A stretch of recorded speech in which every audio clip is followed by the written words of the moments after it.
పరిశుద్ధులు ప్రియులైన దేవుని పిల్లలందరికీ యేసుక్రీస్తు నామంలో శుభవందనాలు తెలియజేసుకుంటా ఉన్నాను. నిన్నటి దినాన మనము మనుషుల యొక్క దిగంబరత్వం అంటే అది కేవలము వస్త్రాలు లేకపోవడం వల్ల కాదు, కానీ ఆత్మీయ సిద్ధపాటు లేక వారికి వచ్చిన దిగంబరత్వాన్ని అది యెషయా గ్రంథంలో మనం చూసాము. అంతేకాకుండా ఆదామవ్వలు తాము దిగంబరులమని ఎప్పుడు తెలుసుకున్నారంటే దేవునిని ఎదుర్కోలేనప్పుడు సిగ్గుతో భయముతో ఆ పవిత్రతను కోల్పోవడం వల్ల వారు దిగంబరులమని తెలుసుకున్నారు. అంటే వారి యొక్క ఆత్మస్థితి దేవునితో సమాంతరంగా లేదు. అందుకని వారు తాము దిగంబరమని అప్పుడు తెలుసుకుని వారు దేవుని ముందుకు రావడానికి భయపడ్డారు. దీని గురించి మనం మాట్లాడుకొని ఆది తల్లిదండ్రులు చేసిన మానవులు చేసిన మొట్టమొదటి పని ఏంటంటే తమ దిగంబరత్వాన్ని కప్పుకోవడానికి వారికై వారు అంజురపు ఆకులతో కచ్చడాలను కుట్టుకున్నారు అని చూసాము. అది వారి దిగంబరత్వం. మనుషులందరూ కూడా ఇప్పుడు ప్రతి వారు కూడా తమ క్రియల వల్ల అందరి ముందు అవమానపరచబడటం, ఆ రీతిగా ఉండటం, దేవునికి దేవునికి ఇష్టమైన స్థితిలో లేకపోవటం, ఇదంతా కూడా దేవుడు మనల్ని చూసినప్పుడు మన క్రియలు సరిగ్గా లేవని ఆయన ఎంచడం కూడా అది కూడా మన దిగంబరత్వమే. ఇక్కడ మనం కేవలము దేహపు స్థితి, దానిని కప్పి ఉంచే వస్త్రాల స్థితి కాదు మనం చూసేది. మనం చూసుకునేది ఆత్మీయంగా మన స్థితి దేవునితో అంగీకరించబడుతుందా లేదా, మనం ఆయనని ఎదుర్కోవాల్సి వచ్చినప్పుడు మన స్థితి ఎలా ఉంటుంది, మనం ఆయన ముందు సిగ్గుతో తలదించుకుంటామా లేకపోతే మరణములో నుండి దాటి జీవములోకి వెళ్ళిపోతామా, దానినే అసలైన ఆత్మీయ స్థితిగా మనం చెప్పుకోవచ్చు. అయితే మళ్ళీ మనం ఆదామవ్వల దగ్గరికి వెళ్ళినప్పుడు వారు తమకై తాము ఆకులతో కచ్చడాలను కుట్టుకున్నారని చెప్పాం. కానీ దేవుడు వచ్చి అక్కడ వారు చేసిన పనిని సరిచేశారు.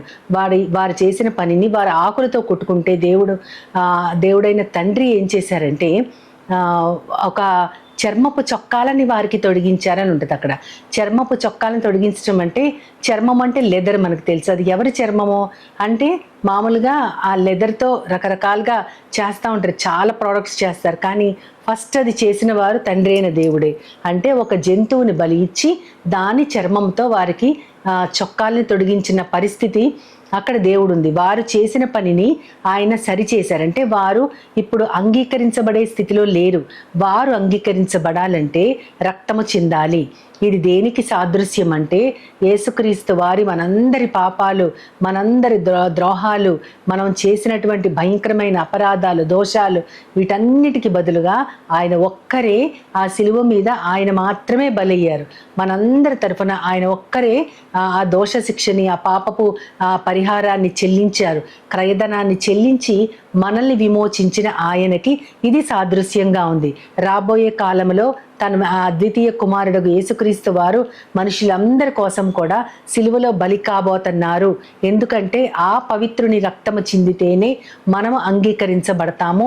మన క్రియలు అప్పుడు దేవునిలో అవి మనం నిర్దోషులుగా ఉండటానికి మన క్రియలని కడగబడతాయి అన్న దానికి సూచనగా ఇక్కడ వీరు చేసిన క్రియని దేవుడు ఒక జంతు బలి ద్వారా దానిని అంగీకరించారు. ఒక చర్మపు చొక్కాల్ని వారికి తొడిగించడం అంటే ఒక జంతువుని నరికి అక్కడ వారికి పాప పరిహారము చేసి వారికి ఆ చొక్కాలను తొడిగించి అప్పుడు పంపించారు దేవుడు.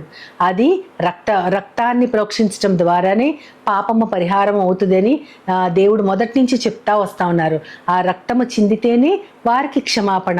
అప్పటికి వారు క్షమించబడ్డారు, కానీ ఎప్పటికీ ఆ వెలుగుని వారు ఎదుర్కోలేరు, చీకటిగా ఉన్నారు. కాబట్టి వారిని దేవుడు పంపివేశాడు. అంటే వారి ఆత్మీయ స్థితి సరిగా లేదు.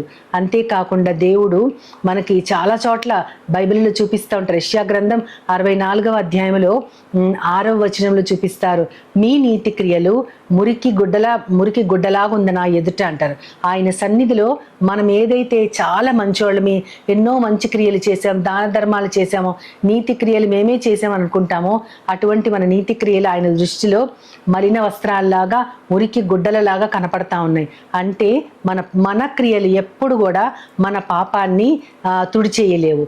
కేవలము దేవుని పవిత్రత మాత్రమే ఆ పాపాన్ని తుడిచేస్తుంది. అది ఖచ్చితంగా మనం తెలుసుకోవాలి. అంతేకాకుండా మనము చూడగలిగితే ప్రకటన గ్రంథం 16వ అధ్యాయము 16వ వచనంలో ఇంకొక మాట ఉంటుంది. అదేంటంటే అక్కడ ఒక యుద్ధం జరగబోతుందని చెబుతూ అక్కడ జనులు సంచరించేటప్పుడు నీ యొక్క దిశముల కనపడకుండా నీవు మెలకువగా ఉండి నీ వస్త్రాన్ని కాపాడుకో అని ఉంటుంది. అంటే నీ దిగంబరత్వం అందరూ చూడకుండా నువ్వు నీ వస్త్రాన్ని మెలకువగా ఉండి కాపాడుకో. అక్కడ వస్త్రం అంటే అర్థం ఏంటంటే ఒక ఆత్మీయ సంసిద్ధత, మన నీతి జీవితం.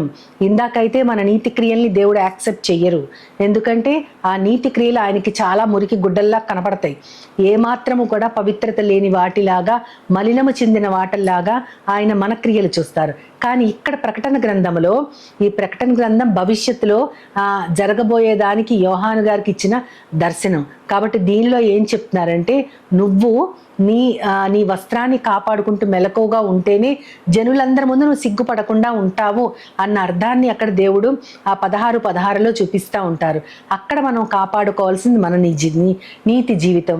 జనులందరూ మనల్ని చూసేది మన ఆత్మీయ సంసిద్ధత. కాబట్టి ఇక్కడైతే మన క్రియలు దేవుడు యాక్సెప్ట్ చేస్తున్నారు. యెషయా గ్రంథంలో అయితే అక్కడికి ఇంకా ఆ టైంకి ఇంకా యేసుక్రీస్తు వారు రాలేదు, సిలువలో బలియాగం అవ్వలేదు. కానీ అది అయిపోయిన తర్వాత పరిశుద్ధాత్మ దేవుడు మనకు అనుగ్రహించబడ్డాక, తర్వాత మనము ఎత్తబడ్డాక సంగతి అప్పుడు ప్రకటన గ్రంథంలో చూపిస్తూ ఉన్నారు. ఆత్మీయ సంసిద్ధత, మన యొక్క నీతి జీవితం దేవుడు యాక్సెప్ట్ చేసే విధంగా మనము జాగ్రత్తగా మన వస్త్రాన్ని కాపాడుకోవాలి. అయితే ఈ వస్త్రం ఏంటి అనేది గలతీయులకు రాసిన పత్రికలో పౌలు గారు చాలా స్పష్టంగా 3వ అధ్యాయంలో 27వ వచనంలో చెప్తారు. యేసుక్రీస్తులోకి బాప్తిస్మం తీసుకున్న అందరూ కూడా ఆయనను ధరించిన వారు అని చెప్తారు. అంటే మనము బాప్తిసం తీసుకోవడం అంటే అది ఒక ఆచారముగా సంఘమంతటి ముందు ఒక యాజకుడు మన మీద నీళ్లు జల్లి మన పాపాలని ఇప్పటిదాకా పరిహరించబడ్డాయి, ఇక నుంచి మనం దేవునిలో జీవిస్తామని ఆయన అధికారికంగా ఒక స్టేట్మెంట్ ఇస్తారు. కానీ దానికి తగ్గట్టుగా అది థియరీ, కానీ దానికి తగ్గట్టుగా మనం ప్రాక్టీస్ చేసే జీవితం అందరి ముందు కూడా అది యాక్సెప్ట్ చేయబడాలి. అంటే మన బాప్తిస్మము యేసుక్రీస్తుని మనం ధరించుకోవటమే. ఇప్పుడు మనకి చాలా స్పష్టంగా అర్థమవుతా ఉంది. ఏదైతే మన వస్త్రాన్ని మనము పోగొట్టుకున్నామో, ఏదైతే దిగంబరులుగా మనము కనపడ్డామో ఏదైనా తోటలో, ఇప్పుడు మనకి వస్త్రం అందించబడింది. ఆ వస్త్రమే యేసుక్రీస్తు వారు. అదే ఆయన నీతి, అదే ఆయన రక్షణ. కాబట్టి మన దిగంబరత్వం వచ్చింది మన పాపం వల్ల, మళ్ళీ మనకి వస్త్రం వచ్చింది మాత్రం దేవుని యొక్క కృప వలన. మన దిగంబరత్వాన్ని కప్పేది ఆయన యొక్క కృప, ఆయన నీతి, ఆయన రక్షణ. దీనిని మనం గుర్తుంచుకుంటే ఎప్పుడు కూడా మనము దేవుని మాటను అతిక్రమించకుండా మనల్ని మనము, మన నీతి జీవితం కానీ, మన ఆత్మీయ సంసిద్ధత కానీ దేవుని ఎదుట మనం అంగీకృతం అవ్వాలి అంటే మనము ఆయన బాటలో ఖచ్చితంగా ప్రయాణిస్తూ ఆయనని మనం ధరించుకోవాలి. క్రీస్తు నీతిని ధరించుకోవడం అంటే క్రీస్తుని మనలోకి తీసుకుని ఆయనని ధరించుకోవటమే. ఇప్పుడు మన వస్త్రము యేసయ్యే. అటువంటి వస్త్రాన్ని మనము ధరించుకుని ఆయనకి తగ్గ వారసులుగా మనల్ని మనం నిరూపించుకోవడానికి దేవునిని ప్రార్థిస్తూ ఆయన సహాయాన్ని కోరుకుందాం.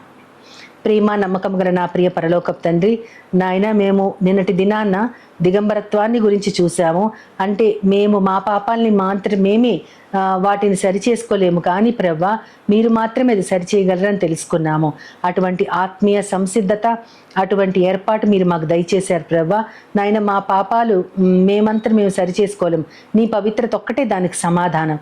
ఇప్పుడు మేము బాప్తిసం పొందడం అంటే నిన్ను ధరించుకొనిన వారమే అని మీరు పౌలు గారి ద్వారా మాట్లాడిన మాటల్ని మేము తీసుకుంటూ ప్రవ్వా మీరే మా వస్త్రంగా మమ్మల్ని కప్పే, మా దిగంబరత్వాన్ని కప్పే, మా యొక్క అవమానాన్ని ప్రభా, మా యొక్క పాపాన్ని పరిహరించి మీరు మమ్మల్ని ఒక రక్షణ వస్త్రంగా కప్పుతున్నారు. కాబట్టి అటువంటి వస్త్రాన్ని మేమెవరం పోగొట్టుకోకుండా మమ్మల్ని అందరినీ నీ నీడలో, నీ చేతి నీడలో దాచి ఉంచమని నీ ప్రియ కుమారుడు నా ప్రియ ప్రభు యేసుక్రీస్తు వారి ద్వారా కోరి ప్రార్థిస్తున్నాను పరమ తండ్రి.